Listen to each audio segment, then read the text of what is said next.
Hello and welcome to the Lost Boys. I'm Tandy, joined by Harlan Fear. Say hi, Harlan. Hi, Harlan. And instead of our normal podcast, today and all this week, we are going to be doing a full set review of Chapter 2, Rise of the Floodborn, Disney Lorcana's newest set. I'm excited as all get out. Harlan, how about you, man? I am thrilled. I cannot wait to get my hands on the cards and get them in my decks. But first, we got to go over all of them and tell everybody which ones are the best, which ones are the not so best, and get down into the nitty gritty. All right, so here's how it's going to work. We're going to go over every single card that's in the set, but if we don't think the card's very good or we can't think of a very good use for it, we're going to go buy it pretty quickly. But the cards that we really like, the cards we think that are going to see a lot of play, we're going to harp on them. We're going to talk about different decks that we're working on and such.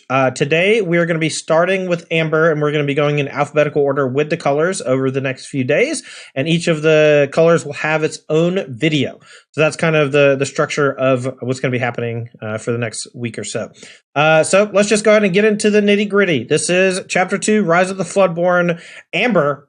And we're starting off with Cinderella Ballroom Sensation. We're going to go with the one drops first. We're going to do in order from cheapest to most expensive in terms of casting costs. What do you think about this card? I think this card, I'm a little lower on it than everybody else, but I think this card has a huge ceiling ahead of it. It could be a standout for the game and constructed moving forward, but right now, it hasn't won me over. I'm excited to see it in games, though, for sure. So the singer ability, we've seen it do some really explosive stuff with Ariel Spectacular Singer. It's a 3-cost character that can sing something that costs 5. And Cinderella is the cheapest singer, and it can sing something that costs 2 extra as well, but it only sings 3 drops. And so you're going to be seeing this try to sing things like Friends on the Other Side, Mother Knows Best, but also it can sing the 2-drop stuff too. And the place where I'm really excited about it is to sing Zero to Hero in my Stitch Blitz that I'm now calling Stitch Zero. Stitch Zero? I like that. That's a badass name. I'm sorry. Well, I like it because that's probably going to be your win rate. Got him. Oh, don't Brennan me. When we first started talking about Zero to Hero, which we'll get to later, but old Brennan DeCandio said that I could cut the 4 Zero to Heroes and replace them with any other card in Lorcana that was inkable, and it would likely make my deck better. And I took that personally, and I'm hoping that I get to sing plenty of Zero to Heroes with Cinderella Ballroom Sensation. But so you're not very high on it, huh? I'm not as low as Brennan, I don't think, but I'm not too far off. I'm excited to see what you do with the card, though, because that's very much, although I'm not high on it to begin with, that's not the type of card that I usually am gravitating towards anyway. So I'm excited to see what you can do once you go in the lab with it. Look, it's also one of those types of cards that's only going to get better over time. The more songs that they print that cost 3, 2, or even 1, Cinderella will be able to sing them. And, I think that we just have to look at her every time a new set comes out, every time a new song comes out that she can sing. We have to think, oh, is this the one that makes Cinderella Ballroom Sensation truly sensational? Next up, we're going to be talking about the Queen, Regal Monarch. This new 1-drop is essentially just a Goons, but won't you tell us a little bit more about it? Yeah, so I am super excited for this Queen. Basically, we can draw a lot of parallels for this card to Stitch New Dog, as this in the set that we'll get into later in the breakdown has an on-color shiftable bigger version onto this, which, Goons are a card that aren't, all-stars. They're definitely role players, but the thing that New Dog has had going for it compared to any of the other Goons is it has a big play to follow it up through that shift with Stitch Rockstar. And this Queen has something very similar. And I think that it immediately takes this card from being, a potential role player or like a filler card in a deck to like the bread and butter of the deck. And I think that's huge. No, for sure. And I think so when you start playing Lorcana for the first time, if you're coming from another game like Magic the Gathering, you see Shift as a double-edged sword, right? Like it's obviously powerful because you see it as cost reduction on your expensive effect, but it also is card disadvantage because you're essentially eating the thing that you're shifting onto. And so if your opponent has interaction, or if you make it vulnerable by questing or singing, and then your opponent challenges it and knocks it down, you're losing both those cards at the same time, and you start to understand that, yes, there are downsides to this. But the thing about New Dog and now the Queen Regal Monarch, like you said, being the primary shift target for something that's powerful and on color means that it's going to have extra viability on top of just being a one cost 2/2, the quest for one. And the shifted Stitch New Dog onto Stitch Rockstar, in my opinion, shaped the entirety of Chapter 1 Constructed. And now with the Queen and the 5-drop being able to shift on it for so cheap, might actually just crush opponents who are just unprepared to deal with it.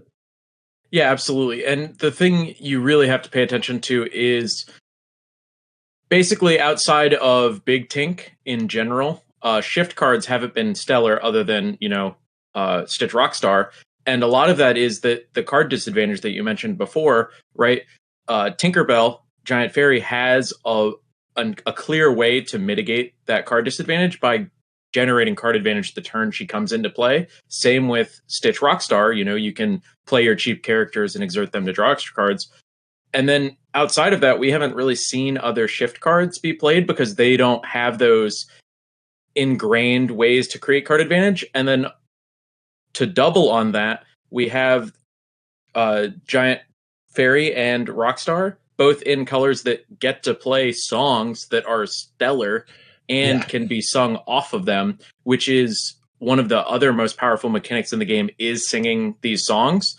And shifting is the best way to do that because it lets you upgrade your board and sing the song on the same turn that the character came into play. Yeah, great points. So I would look at this new Queen to be a role player in an Amber deck that features the big shift target, but otherwise it's just another Goons. But Goons that have shift, as we know, are just extremely more powerful than their counterparts. Next up, we're going to be moving on to Grand Duke, Advisor to the King, getting into the 2-drops. This is a 2-cost inkable 2/2, the quest for one, and it has the ability, yes, Your Majesty, your Prince, Princess, King, and Queen characters each get +1 strength. That means they have +1 strength on your turn, but it also means they have +1 strength on your opponent's turn when they go to challenge. Yeah, I know this is a card that you were very high on, and as I've been looking through the full set spoiler, I see a bright future for this card. I don't think we'll see, so I think we'll see a bunch of it right away as people, are exploring new cards and wanting to play with all the new cards. And then I think it's going to fall off a little bit because, it might get outshined by the brighter stars of the chapter. And then I think as time goes on, we'll see it creep back into decks because it truly is just a good card overall. Yeah, I mean, if you look at some of the things that's going to be pumping just in the Steel Amber Stitch Blitz deck that we've worked on for the last couple months, you'll see, Simba, Future King, and Simba Protector both have the subtype of Prince or King. I don't remember which one. But there's just so many of the more important characters in Disney's IP just happen to be King, Queen, Prince, or Princess. And so you're just going to have hit after hit after hit, powerful 1, 2, and 3-drop princes and princesses that Grand Duke buffs, and that buff is going to mean all the difference in the world when it comes to how they quest, how you quest. Whenever any of you starts to engage in a challenge, that 1 extra strength on something as little as a Simba Protective Cub is just so outrageous. Making it trade for a Rafiki instead of straight up losing to the Rafiki. That is the difference that Grand Duke brings to the table. Absolutely. I truly think we'll see a lot of this card moving forward. But for now, we're on to our next one. Yeah, this one is Nana, Darling Family Pet. This is a 2-cost inkable 1/3/1. And it says, Nursemaid, when you play a Floodborn character, you may remove all damage from chosen character. So this is a big healer that works with the Floodborn character type. It itself is a Storyborn character type. So I'm not sure how well those two things are going to mesh together. Yeah, I've noticed all the kind of Floodborn payoffs so far in this chapter have been Storyborn characters themselves, so you aren't getting any immediate value out of them, right? Which I think is really going to hold back a lot of these cards. I don't expect to see very much of Nana outside of some kind of theme decks. But I don't see it being a strong contender in the metagame. Yeah, I mean, we know that healing in general in this game is relatively weak, all things considered. The main difference being Rapunzel gifted with healing because it heals on top of drawing cards, and so you're generating board presence while refueling, and you're making it so that your high willpower minions are often difficult to finish off or challenge because you're able to just heal them immediately. So I'm a big fan of Rapunzel, but other than that, most of the other healing cards have not really done it for me, and I agree. I think that Nana just not going to do it. All right, why don't you handle the next one? Yeah, so we have Rapunzel Sunshine here.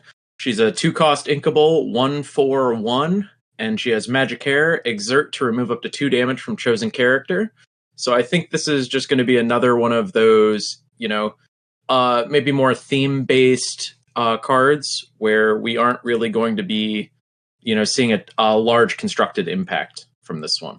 No, it does have 4 willpower for only 2 costs. I think that that's a pretty big deal. It does heal things nicely every single turn. But once again, in order for the heal ability to matter, your things have to survive combat. And it's just very difficult to have that happen.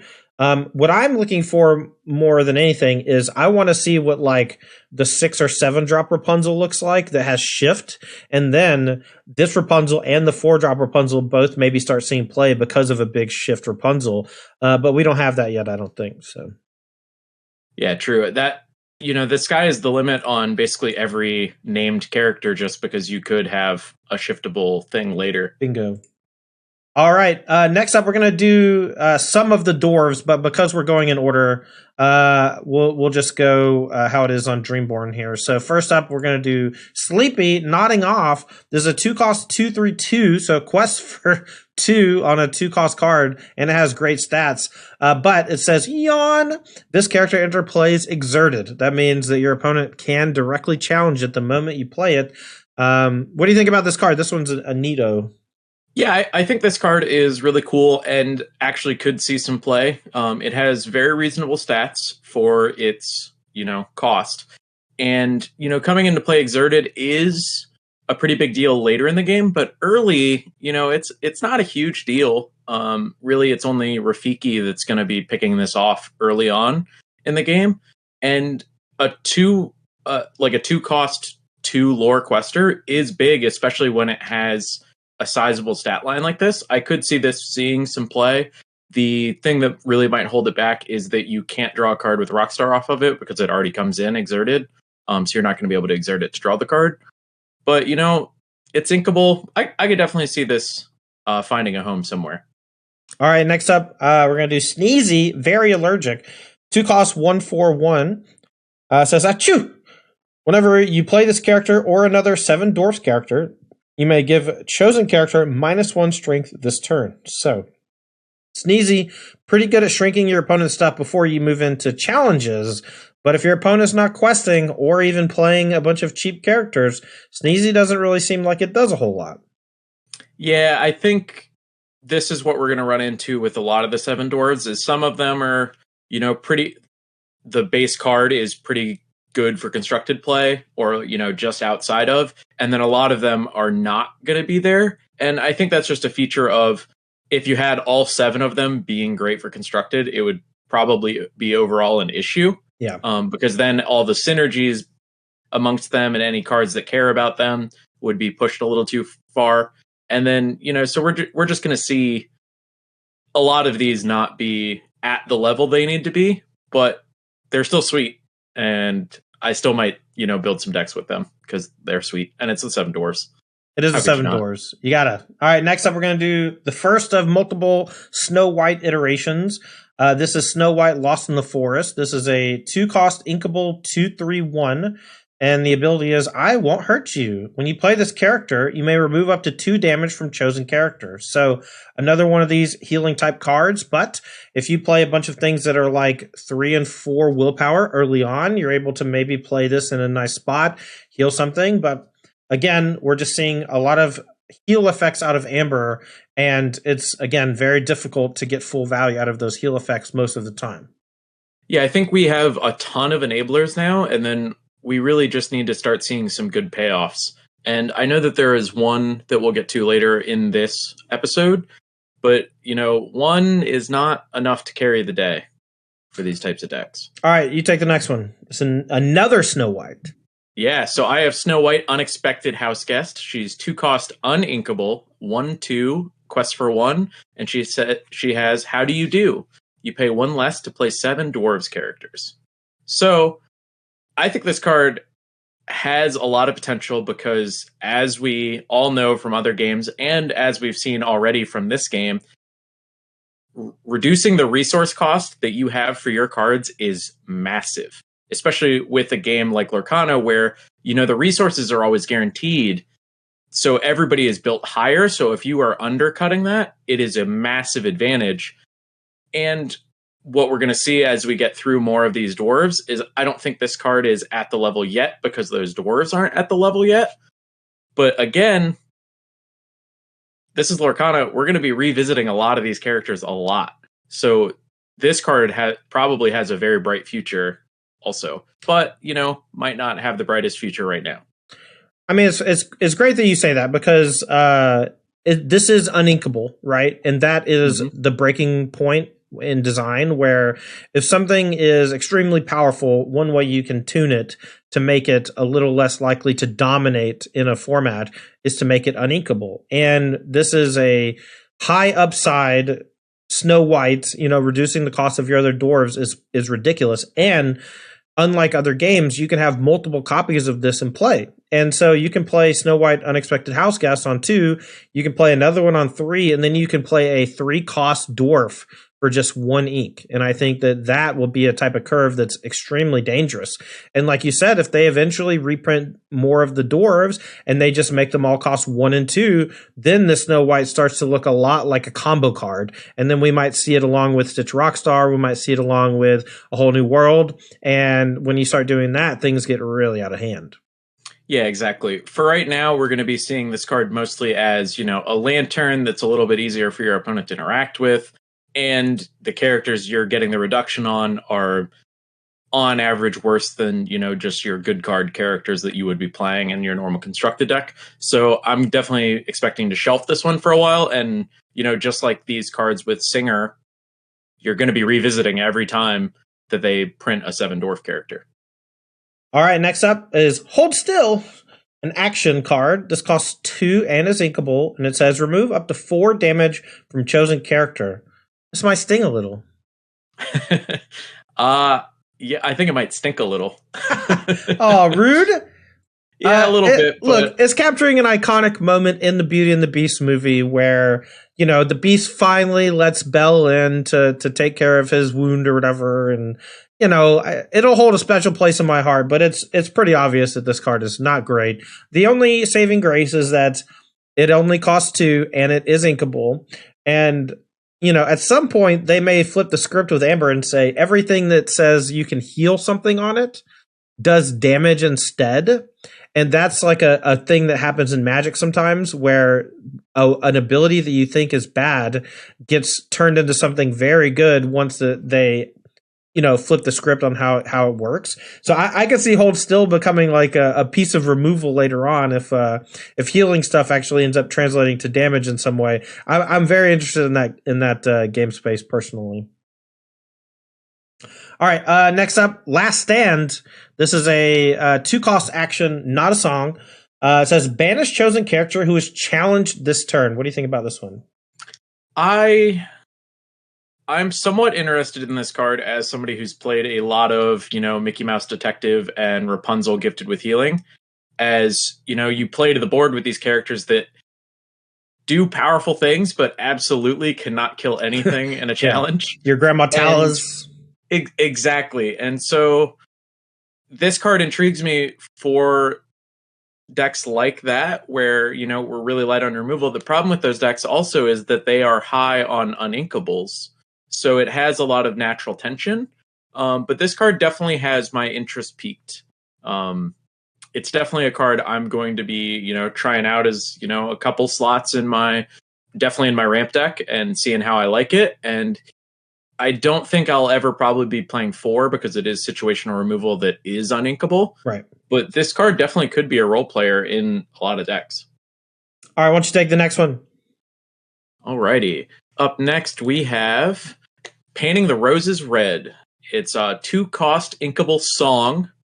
Up to 2 chosen characters get -1 strength this turn. Draw a card.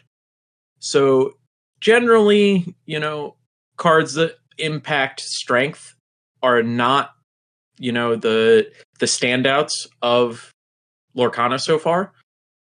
But drawing a card is a big upside. It is.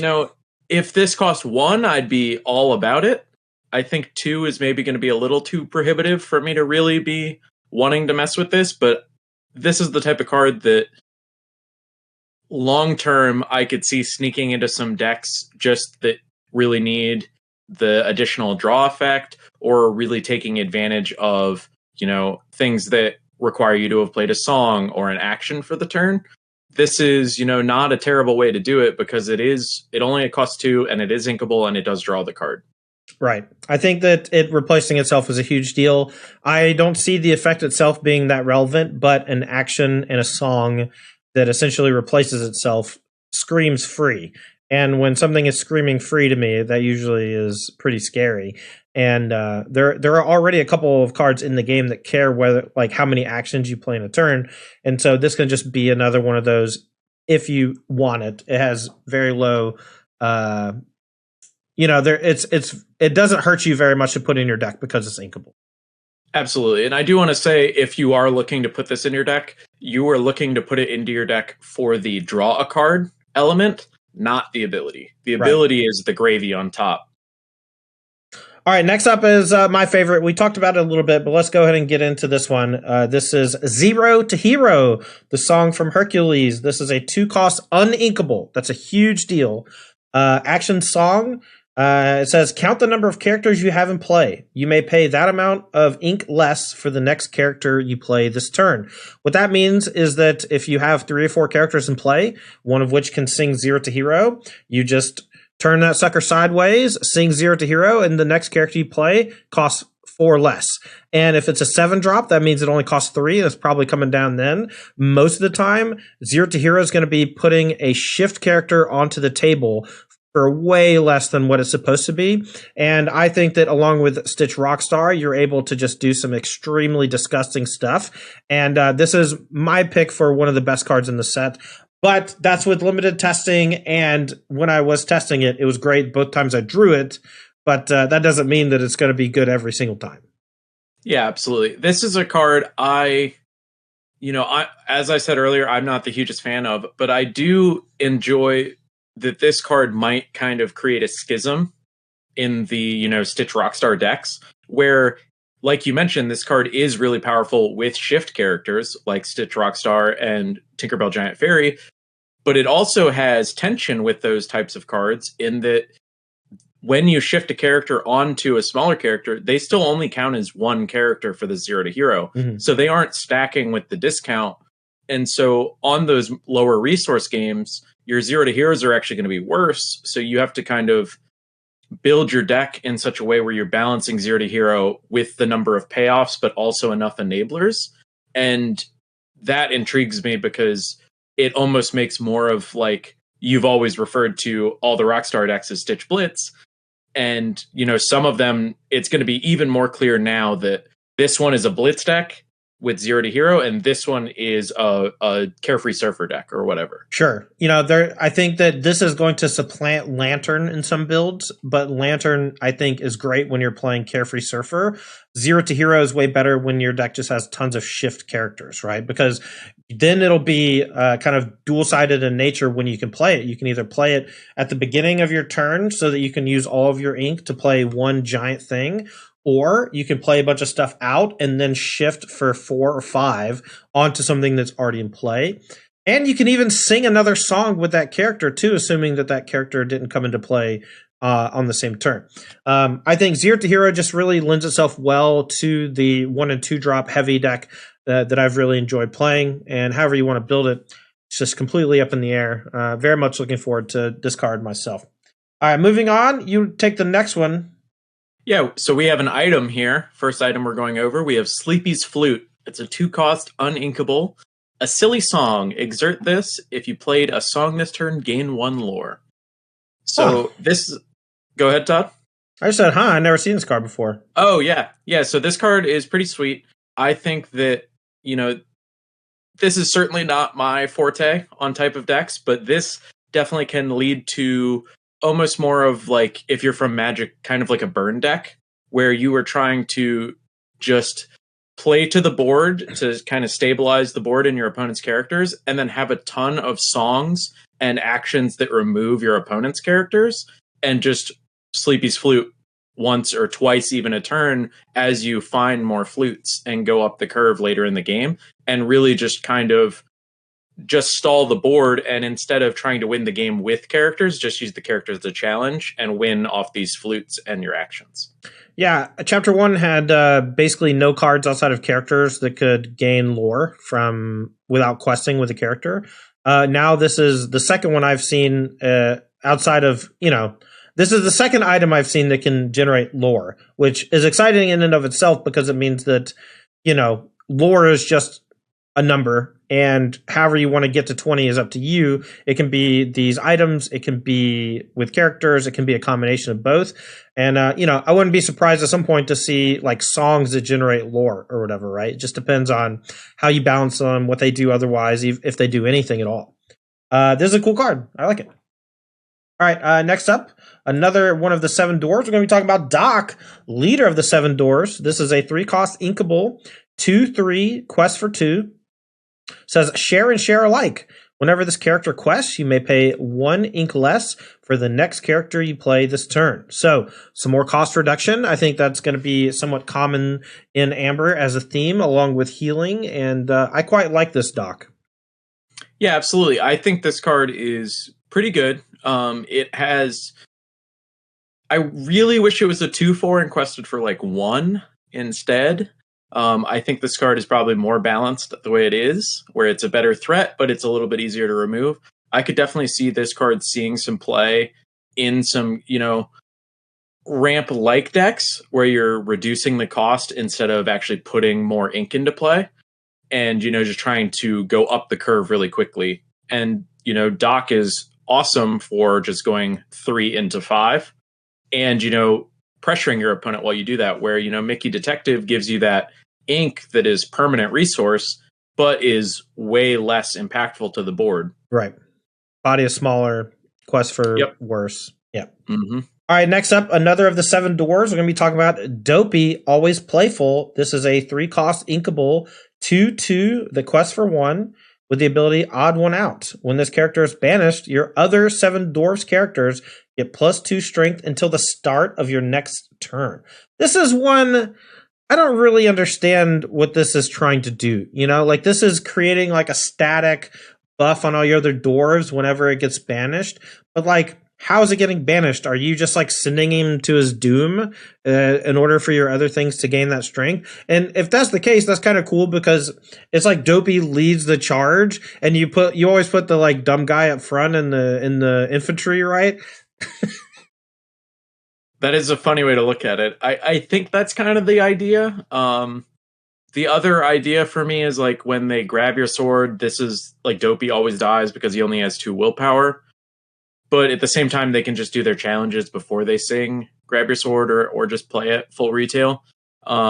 This card is, I think, going to be impactful if we ever see the dwarf deck kind of pop off and just be a thing in the metagame, where this is a really good card for, anti-aggroing your opponent, where, you send this in, maybe get a trade with this, even if you're lucky, and then just all your other stuff is just amazing at challenging for a turn, and then also is great on the crackback from your opponent, where they still have that buff to, disincentivize your opponent to challenge.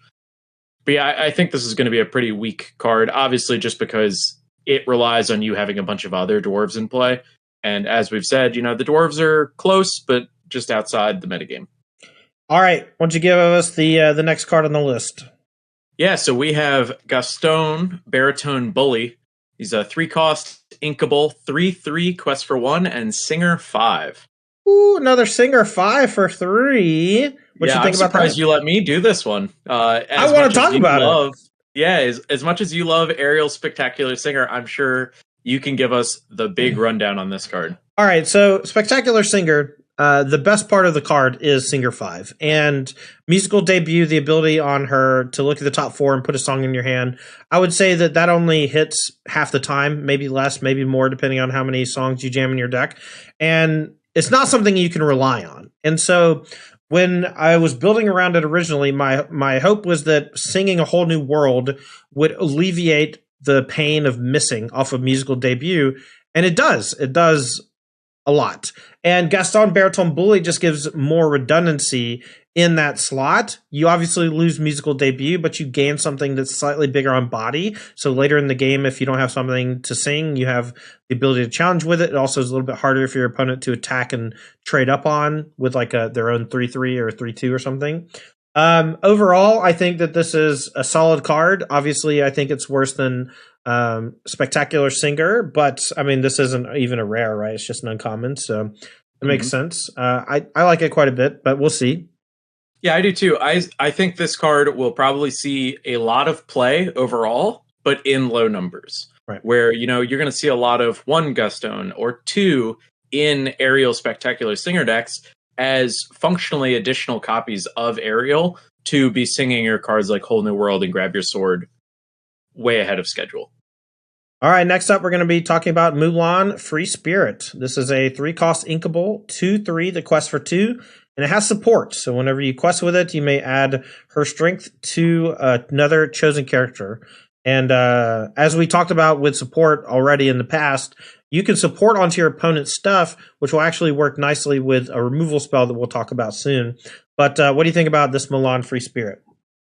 I think the stats are pretty okay. I think she might be a little undersized. The 2 points of questing is a lot. Right. But as we talked about in previous episodes of the podcast, now that we've expanded the card pool, your ability matters a lot more because stats are basically always going to be outclassed by something because the card pool is so large now. So, support on a 3-drop with a kind of meager stat line is not exactly what I'm looking for moving forward. I'm looking for punchier abilities like Gaston has Singer 5. That's, as we've seen, an awesome ability to have. And Gaston has a better stat line than this card, too.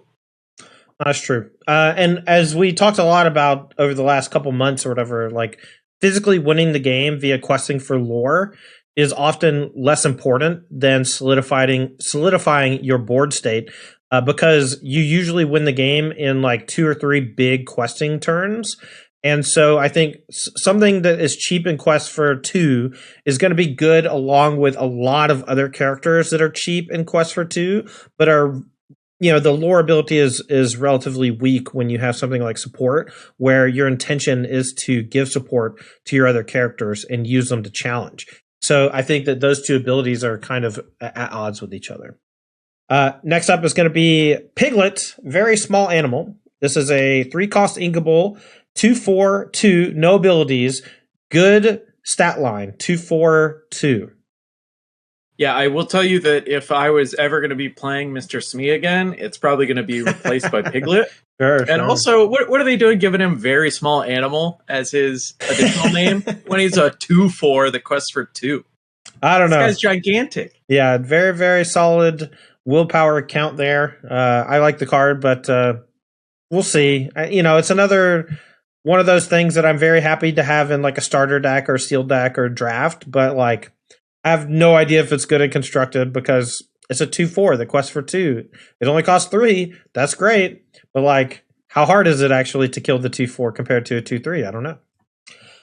Next up, this is one that I want you to take some time on because I think that this is going to be one of the better cards from this set. This is World's Greatest Criminal Mind. This is a 3-cost inkable action song. It's a song. And it says, banish chosen character with 5 or more strength.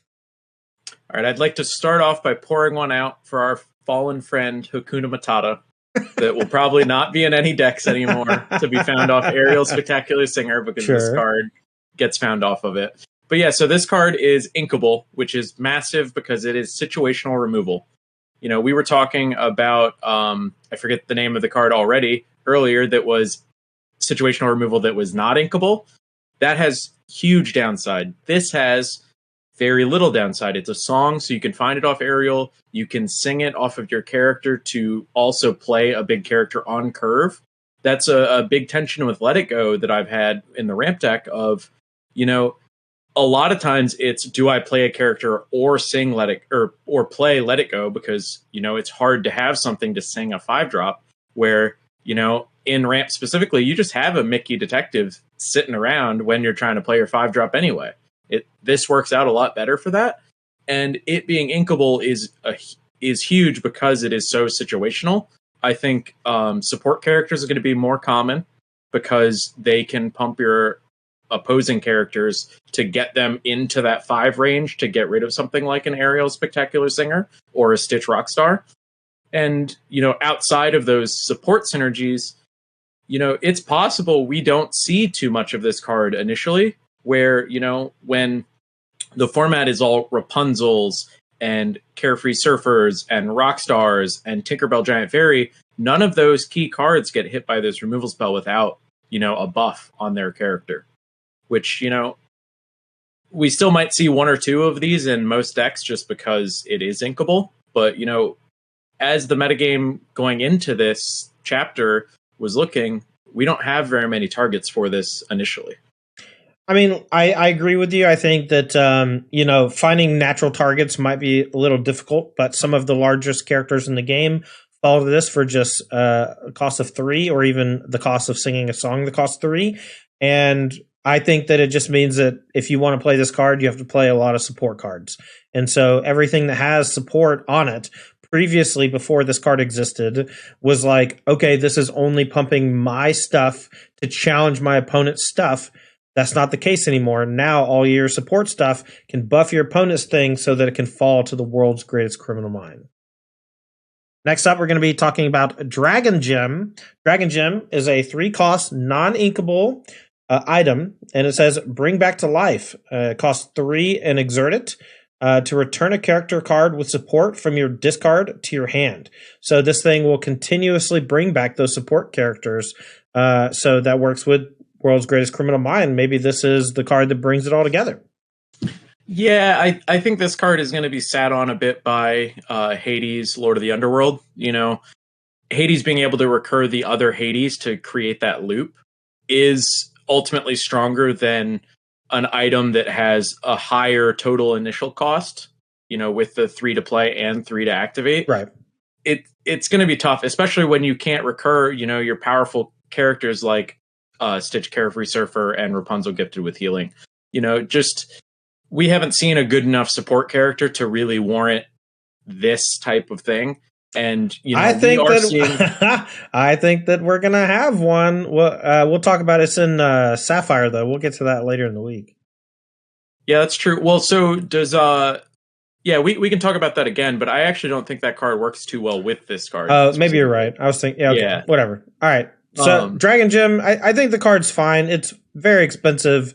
Requires you to have a lot of dead things, but support characters tend to be exerted, and exerted characters tend to get put into the discard pile. So this could be something that kind of gives you that long game. This is more in the realm of like the Musketeer's Scabbard, where it punishes your opponent for interacting with you rather than doing something that's extremely proactive itself. But if we're playing a deck that has a bunch of support stuff in it, something like this could be a nice one-of for just winning the super long games, but it is very expensive. So. All right, why don't you take the next one? Alrighty, we have Bashful, the next of our 7 dwarves. This is the Hopeless Romantic. He is a 4-cost inkable, 2/5 with 3 points of lore, and he has, oh gosh, this character can't quest unless you have another 7 dwarfs character in play. So, funny enough, I do think Bashful is the best of the 7 dwarves on raw stat line, and he kind of requires you to have other 7 dwarves, or at least another Bashful. Yeah, this is definitely the payoff for the dwarves, and Bashful needing another dwarf in play is perfect, and the stats are great, and a quest for 3. The very, very hard to ask for better. Yeah, absolutely. I think this card could be worth building, at least with a small dwarf package around, because this is a massive threat and coincidentally works amazing with Rapunzel because it has 5 willpower. Right. Next up, we're going to move to another one of the dwarves. This is Grumpy, Bad Tempered. This is a 4-cost inkable, 3/4, the quest for 1. It says, there's trouble a brewing. Your other 7 dwarf characters get +1 strength. Sour as a green gooseberry. Yeah, I think this is another one of those dwarves that, just doesn't quite make it there on rate. And, this card needs basically all the other dwarves to be great because it is an anthem for the other dwarves. Right. And this card not having that second point of lore is definitely going to hold it back because that means it's behind on rate to the other, 4-cost 3/4s. Next, we're going to do one of the bigger rares in the set. This is Mulan Reflecting. This is a 4-cost inkable, 3/3, the quest for 2. It has shift for 2, which means that if you have an early Mulan, this can shift extremely cheaply and early. The ability is Honor the Ancestors. Whenever this character quests, you may reveal the top card of your deck. If it's a song card, you may play it for free. Otherwise, put it on the top of your deck. So, can sing stuff off the top of the deck if you're able to stack it with things like Ursula's Cauldron. I'm not sure how viable that's going to be, but at the very least, this has decent stats. 4-cost 3/3, the quest for 2, and you have the ability to just play a song off the top of the deck for free once a turn if your opponent can't kill it. And the amber color is great at protecting things with Bodyguard. Yeah, I think this card is an interesting build around that could get there. It's not stellar and it might not have the tools so far, but it is a very powerful effect. Whenever something lets you play something for free, it is a card to earmark if it's not already busted.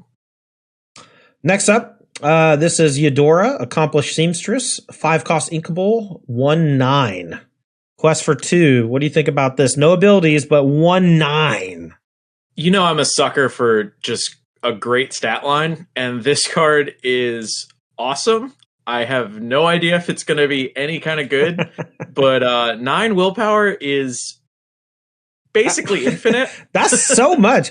I don't know. I know that you know this, but I don't know if many of you understand how hard it is to kill a Stitch Carefree Surfer, a 4/8 that costs 7, but this is a 1/9 that costs 5. It'll take 3+ attacks to knock this thing off most of the time. And if you have ways to buff it, maybe some strength buffs here and there could be something nice. But I don't know, man. This card seems sweet. 1/9 is huge. Yeah, I think the best thing this does, obviously it's not terribly great at fending off the attacks like a Carefree Surfer is, but this fills the role of Carefree Surfer with Rapunzel gifted with healing of this is a thing that's going to be in play and it's going to be questing. And then your opponent has to challenge it to get it off the table, basically. Mm-hmm. And a lot of times it's going to take over 2 turns to do that. And that's it, guarantees you being able to set up your Rapunzel that way. And that's what you kind of need in your Rapunzel decks is setting those up to push you through to the later portion of the game. And, this is a great body at a good spot on the curve for it. So I hope to see play. I'm definitely going to be putting it in some decks. All right, you take the next one. Alrighty, so we have Happy, the good-natured, the next 7 dwarf. He is a 5-cost, inkable, 3/5, has support and quest for 2. This is my cosplay. This is what I'm going to be at Gen Con next year. I'm going to go as Happy, good-natured because I don't have to change clothes or anything. Yeah. You'll need to find a pickaxe somewhere and a beanie. Look, just send me to the nearest dig site. I'll find me a pickaxe. So yeah, a 3/5 with support, pretty solid stats. As far as all the dwarves are concerned, I think this is a nice top end, or I guess the middle top end or whatever. And the support, while you're questing for 2, allows your smaller dwarves to get in there and challenge your opponent's stuff. But support's more of an ability I'm looking for on something that costs 1, 2, or 3, not so much on something that costs 5. Completely agreed. All right, next up, we're going to do one of my favorite cards in the set. This is Mufasa, Betrayed Leader. 5-cost inkable. Big deal. 3/3, the quest for 2. The ability is the sun will set. When this character is banished, you may reveal the top card of your deck. If it's a character card, you may play that character for free, and the interplay exerted. A little bit of nah. And then otherwise, you just put it back on top of your deck. So it dies. Top card of your deck's a character. Put it into play, exerted. Otherwise, leave it there. What do you think about Mufasa? So this might be a hot take, but I think this card's kind of bad. No! Why? So there's a couple things not going well for this card. There are a few things going well for it, but so let's start with the not so great things.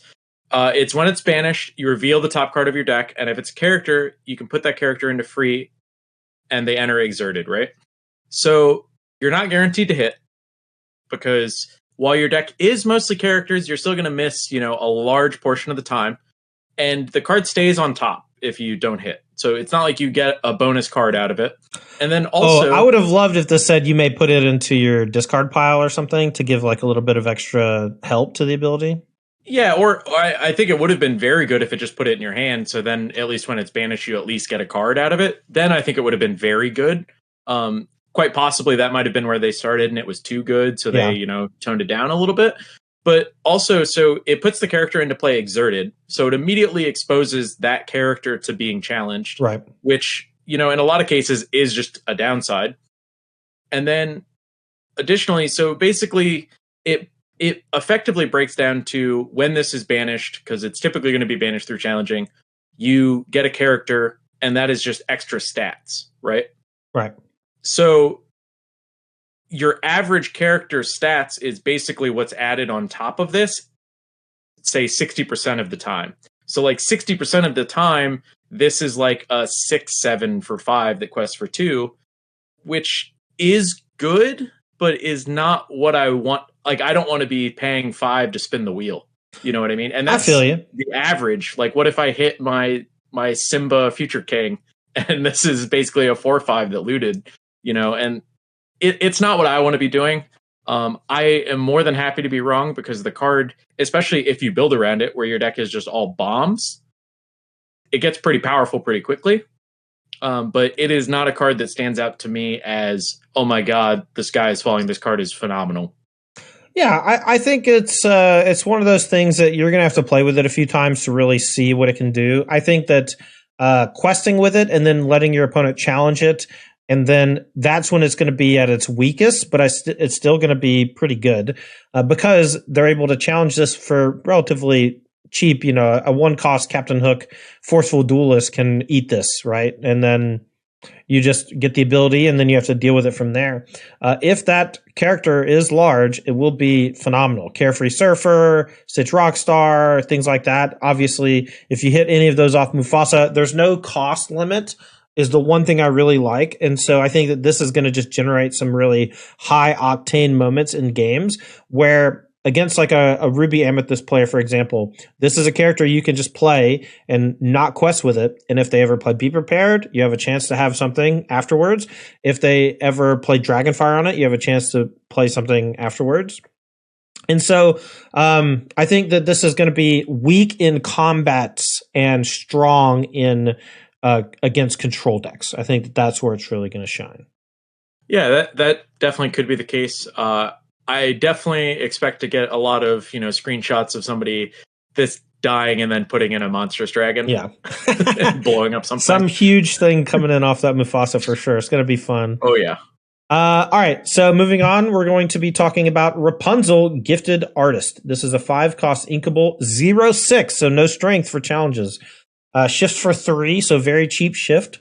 And it says, let your power shine. When you remove 1 or more damage from one of your characters, you may draw a card. So this is that payoff that you were talking about. I have a weird question. This never come up before. Can a character with 0 strength challenge another character that has strength? Absolutely. Okay, great. Problem solved. Yeah, no, this card is great with your Rapunzel Gifted with Healing, because this challenges in, gets like 3 damage on it, and then you play your Rapunzel Gifted with Healing, and then you draw 6. Yeah, I don't know how to think about this one. Anything with shift kind of gives me, vibes of you don't know. Like there's too many variables. But the ability itself is pretty sweet. It does quest for 2, which is nice. Put some pressure on your opponents. And there is that cheap Rapunzel, the 2 cost 1/4, that we can shift onto this on turn 3 as a natural curve. And if your opponent ever tries to challenge this but can't finish it off, there are so many ways to recoup damage now from Amber. Not only Rapunzel gifted with healing, but a bunch of other things too that we've already talked about in today's video. I'm definitely just before we move on, Yeah. I'm definitely going to be playing some decks with this. My gut tells me that we're going to be, one payoff light. Like we're going to need one other, good character that pays us off for healing our stuff. Right. But, this is in Amber, so we have Be Our Guest to find it more regularly. And this card is really powerful when it's going off. So, definitely could be great. I'm going to figure it out for us. All right, next up, the Queen, Commanding Presence. This is a 5 cost, 4/3 inkable. Quest for 2. It also has shift, and this shift is for 2. That means you can play the 1 cost Queen that's a 2/2 goon, and you can shift this on turn 2. It's a 4/3 that quests for 2 and has some pretty bonkers abilities. But the abilities are, Who is the Fairest? Whenever this character quests, chosen opposing character loses 4 strength, and chosen character gets 4 strength. So it's a shrinky dink and a grow, and it's extremely, extremely cheap. Yeah, I think this card is probably going to be the thing that props up World's Greatest Criminal Mind moving forward in, the metagame and the format at large. And this card is just bonkers. I think this card is absolutely absurd. It's going to be in basically every Amber deck. Every Amber deck should basically just be a new dog, small queen, this queen, and Stitch Rockstar deck. And you just shift and you play your songs way ahead of schedule, and you just dominate the board early and often and have pretty good staying power because you have all these big characters in your deck. One thing I really like about the card is that it functions very similarly, in my opinion, to Tinkerbell Giant Fairy, where the moment your opponent starts to quest, or the moment your opponent leaves multiple of their characters vulnerable to being challenged, that's when you strike hardest and fastest with this variant of the Queen. And not only do you get to quest with it, but you also get to make your smallest thing big enough to kill likely their biggest thing. And you make another one of their characters or that same character do nothing by giving it -4 strength. And so it's just a complete blowout, and it's just so cheap on both metrics. The 5 cost, it's inkable, it has shift for 2. Normally the shifts, they're a -2 cost from the original cost. This one is -3. And on top of that, you have that 1 cost Queen, this that is the goon, like the Stitch New Dog. It's just, I don't know, it's something else. At a baseline, this card essentially says whenever this character quests, exert one of your ready characters to banish a chosen opposing exerted character. Yeah, just put them in the ground. That's the baseline. It has a much higher ceiling than that. Yeah. All right, tell me about the next one. Alrighty, so I get to show you guys Christopher Robin Adventurer. 6 cost, inkable, 2/6. Will always be together. Whenever you ready this character, if you have 2 or more other characters in play, gain 2 lore. Yeah, so I don't have complete confirmation on this. I think that it has to start exerted for you to be able to gain the 2 lore. But that basically means that every turn that your opponent doesn't kill this thing, you quest for 2, and then when you're ready, you gain 2 more, assuming that you have a reasonable size board. I think this card's phenomenal. Yeah, I think this card definitely has a bright future, especially just for how well it synergizes with Carefree Surfer. They both require 2 or more other characters in play, and that's just your goal anyway, so why not just play all the payoffs for that? And, you might get snubbed a little bit when they can manage your characters pretty well, but this is a good 6-drop on curve with it. That's a good threat. It essentially, if you're untapping with your stuff, it quests for 4 a turn. That's huge for a 2/6. No, definitely agree. And it has so much willpower, very similar to Rockstar or Hades Infernal Schemer, where it's just very difficult to get something with that high of willpower off the table in like one attack, and usually it takes like 2 attacks. And you know what happens when it takes 2 attacks to kill a character? It leaves a full turn window for Rapunzel gifted with healing to come down and ruin your life. That's what it does. All right, next up, we're going to move on to a card that you've already gotten to play with a little bit in one of our Lost Boys Versus videos. Mickey Mouse, Friendly Face. This 6 cost 1/6, quest for 3. And it says, glad you're here. Whenever this character quests, you may pay 3 ink less for the next character you play this turn. A big cost reduction on this Mickey Mouse. Absolutely. I think if there is a card that keeps Christopher Robin from seeing play, it will be this one. Yeah. Because, pressuring your opponent is great. Christopher Robin essentially quests for 4. This already quests for 3 and provides cost reduction. And they're both inkable too, so... Yeah, and, they have a very similar stat line. Pretty unfortunate for Christopher Robin to be sitting next to Mickey Mouse Friendly Face on this one. But I think the Friendly Face is going to win out and be the more common face around.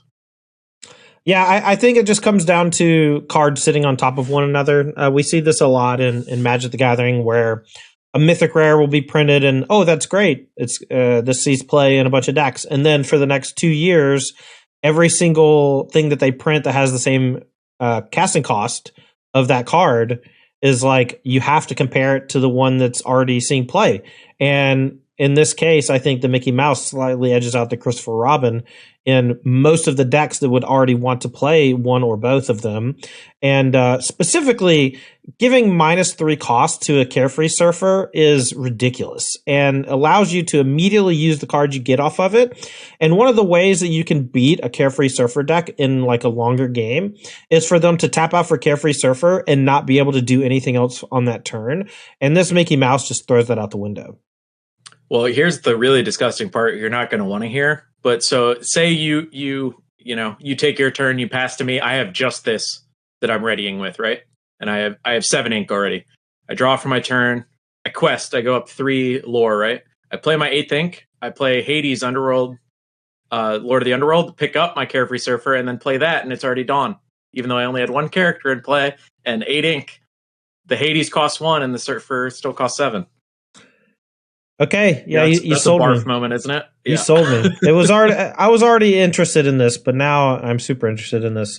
Those characters that replace themselves, that draw cards, that return things back from the discard pile. These are all going to be great reasons to play cost reduction, and it's one of the reasons why I like Zero to Hero as well. This just does it on a body that's inkable instead of being a song that's cheap and uninkable. So they don't necessarily play well in the same decks, but similarly, you're going to play them around the same types of cards, things that just keep the velocity running by replacing themselves, giving you more fuel to fight with. Next up, we're going to move on to Snow White Well-Wisher. This is a 6 cost uninkable 3/5. The quest for 2 has shift 4, and it says wishes come true. Whenever this character quests, you may return a character card from your discard to your hand. What do you think? I think this card is pretty good. I think this is another unfortunate casualty of Hades, Lord of the Underworld. Yeah. I think that's going to be pretty common. Hades is a phenomenal card. This Snow White is definitely interesting because she works really well with songs like Whole New World and Grab Your Sword and is shiftable, obviously. I don't think we have a Snow White that we would really want to be playing in like an Amber Steel deck yet. So we might not see it right just away. Give me a dwarf deck. This is a great dwarf enabler because there's already 2 other Snow Whites that you probably already want to play that both cost 2. And then when you shift, you can start questing and getting your dwarves back. And those dwarves all have cool abilities. So you just pick whichever one is dead that has the best ability in that particular spot. I like it. I obviously this is fighting with Hades, but like, why can't we play both? You're going to run out of inkables or uninkables. I mean, only if you play steel songs to go with it. I don't necessarily want to do that. Well, just, we're still going to have that fatigue of whatever second color you're pairing in your deck. You're going to want those great uninkables too. I'm going to play monocolor at some point. Don't get me twisted. I hope with like chapter 3 or something, we get a bonus for doing that. That'd be sweet. I thought it would be cool to have your lore generation total that you need to get to to be dependent on how many colors in your deck. And for every color added to your deck, it was like 2 more lore or something. I think that would be maybe an interesting mechanic. But mostly, I just wanted, once we have 1,000 cards for every single color, at some point, a monocolor deck is going to be like easy to make. And I just need some sort of payoff for playing one color. Next up, we got Cobra Bubbles, just a social worker. 7 cost, inkable, biggest social worker I've ever seen. 5/9 and quest for 2, no abilities. What do you think about this monster? I am confused why it's a rare, because we already have an uncommon with the same stat line in a different color. But other than that, Cobra Bubbles is sweet. And wait, what's the other 7 cost 5/9 2? King Triton from Sapphire. Oh, is it it's a 5/9? It's that large? Yeah.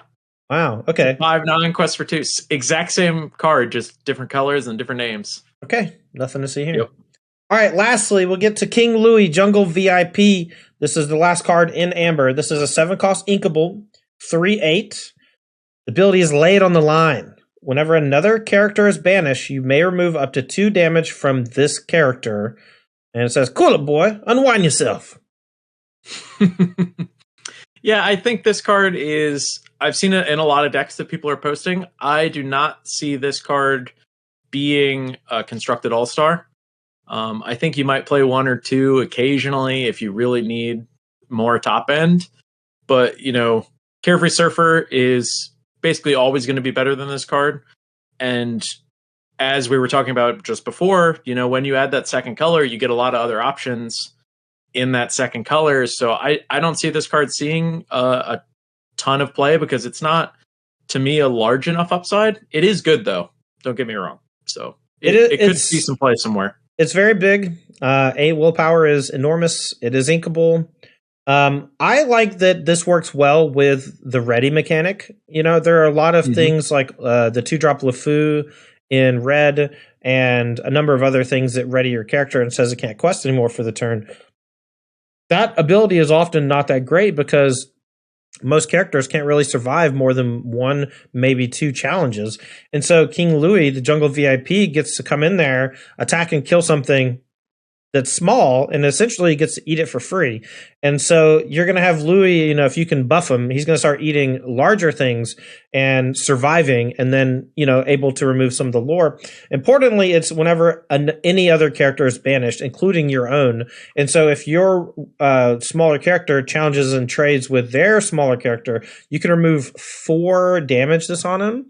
And so then it becomes like how can I put damage on him for benefit? And I think, Ruby is a color that can do some things like that. And maybe that's something you want to look into. But as just like a 7-drop that never dies in combat, that's kind of what this is, I think. And that's kind of sweet. Yeah, absolutely. I think this card is cool. I just don't know if it's going to have too much of a future in the metagame moving forward. But I kind of hope I'm wrong because King Louis is an awesome character. And he's VIP. He is the VIP. Well, that is going to do it for our Amber portion of the set review, but don't sweat it because we're going to be doing all the colors over the next few days. But that's going to wrap it up for Amber. Thanks so much for watching our set review for Chapter 2, Rise of the Floodborn from Disney's Lorcana. This has been Harlan Fear and Tandy bringing you the Amber colors for Constructed, and we'll be doing the same with the rest of the colors over the rest of the week. Thank you so much for watching. Thank you to our sponsor, Games and Comics Paradise. They're a gaming store out of Fairfax, Virginia, that is your one-stop shop for all things TCG related, from Pokemon to Yu-Gi-Oh! To now Disney's Lorcana. Make sure to check out gcparadise.com and pick up any of the singles, sleeves, dice, whatever you need. They got you covered. Thank you so much to Apex Gaming for keeping us, around, making use of us for their tournaments and such. We're hoping to work with them in 2024 on some more Lorcana events. Maybe Harlan jumps in the booth with me for one of those, huh? Oh yeah, I'll definitely come out for that. Yeah. I love me some wings, etc. Yeah. All right. Well, thank you so much for watching, and make sure to hit the like and subscribe button, and we'll see you next time.